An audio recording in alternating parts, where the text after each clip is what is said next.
Olá! Hoje a gente vai mergulhar em uma daquelas histórias que parecem até roteiro de filme, sabe? Um dos eventos mais curiosos e paradoxais da história do espiritismo. O momento em que a destruição, pasmem, virou propaganda e o fogo, em vez de apagar uma ideia, foi o que fez ela se espalhar. Vamos entender que história é essa. Parece uma pergunta sem pé nem cabeça, não é? Como é que pode destruir algo para aquilo crescer? Pois é, foi exatamente isso que aconteceu lá em Barcelona em 1861. Um ato de intolerância que, por ironia do destino, acabou virando um empurrão gigantesco para uma nova doutrina. E essa história toda começa de um jeito bem trivial, bem comum. Uma transação comercial, uma caixa de livros indo de um país para o outro. Nada que chamasse a atenção de ninguém. Mas, como a gente vai ver, as aparências enganam. Imagina a cena. O ano é 1861. Allan Kardec, lá de Paris, prepara uma encomenda. Dentro das caixas, uns 300 livros e livretos. Tinha o Livro dos Espíritos, o Livro dos Médiuns, tudo a pedido de um livreiro de Barcelona. Era um negócio como outro qualquer, tudo feito direitinho, dentro da lei. Mas algo totalmente inesperado estava prestes a acontecer.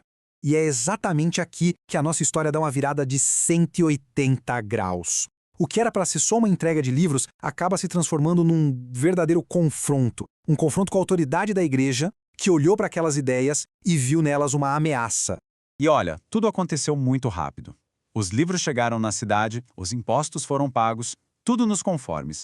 Mas aí, o bispo de Barcelona ficou sabendo do conteúdo daqueles livros. Naquela época, a igreja tinha o poder de fiscalizar o que era publicado, e a sentença do bispo foi dura, foi implacável. Esses livros devem ser queimados em praça pública. Para a gente ter uma noção do impacto disso, precisamos entender o que significava um auto de fé. Isso era um ritual da Inquisição, algo que, em pleno 1861, soava como uma coisa da Idade Média, um passado sombrio e distante. Fazer um negócio desses em pleno século XIX foi um choque, uma tentativa clara de usar o medo dos tempos antigos para sufocar uma ideia moderna. Bom, com os livros condenados à fogueira, a situação parecia completamente perdida, certo? A questão agora estava nas mãos de Allan Kardec, lá em Paris. O que fazer diante de uma situação dessas? O livreiro de Barcelona, o Sr. Lachatre, claro, queria brigar. Ele perguntou a Kardec se não era o caso de recorrer a uma autoridade maior, talvez o consulado francês. Afinal, a justiça estava do lado deles, nenhuma lei tinha sido quebrada. O caminho lógico era lutar. Mas Kardec, antes de tomar qualquer decisão, resolveu fazer o que sempre fazia, consultar seus guias espirituais. E aqui, gente, acontece a grande virada na história. Conforme o entendimento do Espiritismo, a orientação que veio foi totalmente contra o que se esperava. A mensagem foi: não lutem, deixem queimar. A orientação dizia que o barulho, a publicidade que essa queima ia gerar, seria muito mais útil para a causa do que a leitura daqueles 300 livros. A perseguição, por ser tão absurda, tão fora de época, acabaria sendo a melhor propaganda de todas.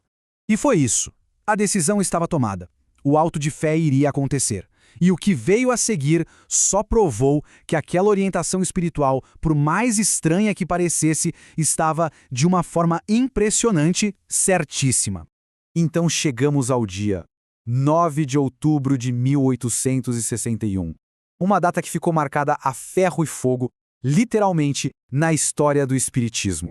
O dia em que os livros foram para a fogueira. A cena foi toda montada para ser um espetáculo de poder e intimidação. O local escolhido não foi à toa, era na esplanada onde os criminosos eram executados. E quem queimou os livros foi o carrasco oficial da cidade. O recado era claro: associar aquelas ideias a crime, a pecado, e meter medo em quem se interessasse por elas. A repercussão foi imediata, mas de um jeito bem curioso. Lá na Espanha, a imprensa liberal caiu em cima. Denunciou o ato, chamou de abuso de poder, um retrocesso absurdo. Já na França, terra de Kardec, o que se viu foi um silêncio quase total. Os grandes jornais que adoravam criticar o clero ficaram quietos, talvez por medo ou simplesmente por não quererem dar palco para a doutrina.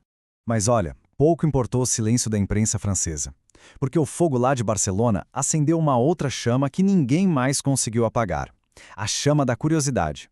E o legado desse evento é a prova final desse resultado tão inesperado.